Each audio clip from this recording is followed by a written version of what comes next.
ఈ ప్రపంచంలో ఏ పుస్తకం చెప్పని, ఏ మత గ్రంథం చెప్పని అద్భుత సత్యాన్ని బైబిల్ దేవుడి గురించి ఆవిష్కరిస్తోంది.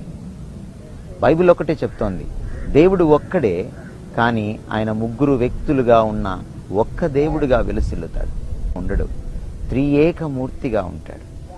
అటువంటి సంబంధం కలిగిన దేవునితో మనకు సంబంధం ఏర్పడినప్పుడు మన సంబంధాలు బాగుపడతాయి.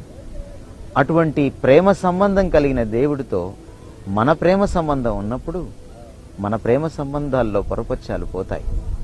మన ప్రేమ సంబంధాల్లో లోపాలు సరిదిద్దుకోవచ్చు. మన ప్రేమ సంబంధం బాగుపడుతుంది. దేవుడు ప్రేమామయుడు, దేవుడు ప్రేమాస్వరూపి అని బైబిల్ ఘోషించినప్పుడు బైబిల్ పరోక్షంగా 2 విషయాలు చెప్తోంది. దేవుడు అందరికంటే ముందున్న స్వచ్ఛమైన వ్యక్తి. దేవుడు ఒక వ్యక్తి కాదు, ముగ్గురు వ్యక్తులుగా ఉన్నటువంటి ఏకదేవుడు. అందుకనే సంబంధానికి, వ్యక్తిత్వానికి ఆయనే పునాది కనుక, ఆయనే ఆద్యుడు కనుక ప్రేమకు కూడా ఆయనే పునాది, ఆద్యుడు అవుతాడు. అందుకనే దేవుణ్ణి ప్రేమించకుండా మనిషిని సరిగా ప్రేమించలేం. అందుకనే దైవభక్తి నుంచే దేశభక్తి, అసలు సిసలైన దేశభక్తి పుట్టుకొస్తుంది.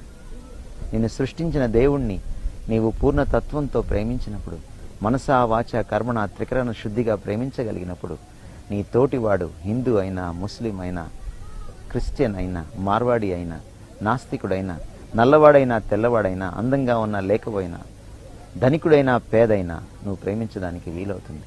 ఎందుకంటే అందరికీ భగవంతుడు ఒక్కడే, అందరినీ సృష్టించిన వాడు ఒక్కడే.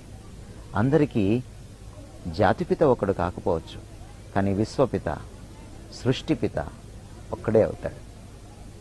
ఆ దేవుణ్ణి ఎప్పుడైతే తెలుసుకుంటామో అప్పుడు మన ప్రేమ కూడా అద్భుతంగా అంకురిస్తుంది, అద్భుతంగా అభివృద్ధి చెందుతుంది, అద్భుతంగా పరిడవిల్లుతుంది. మనం ప్రేమకు ఎల్ అనే సింబల్ చూపిస్తాం. దేవుడితో సంబంధం ఈ నిలువు గీత, మనుషులతో సంబంధం ఈ అడ్డగీత. దేవునితో సంబంధం తెగిపోయినప్పుడు మనుషులతో సంబంధంలో కూడా సమస్యలు వస్తాయి.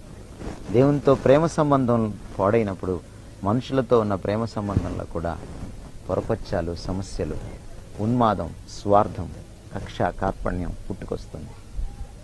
అందుకనే దేవునితో ఉన్న ప్రేమ సంబంధాన్ని మొదట సరి చేసుకోవాలి.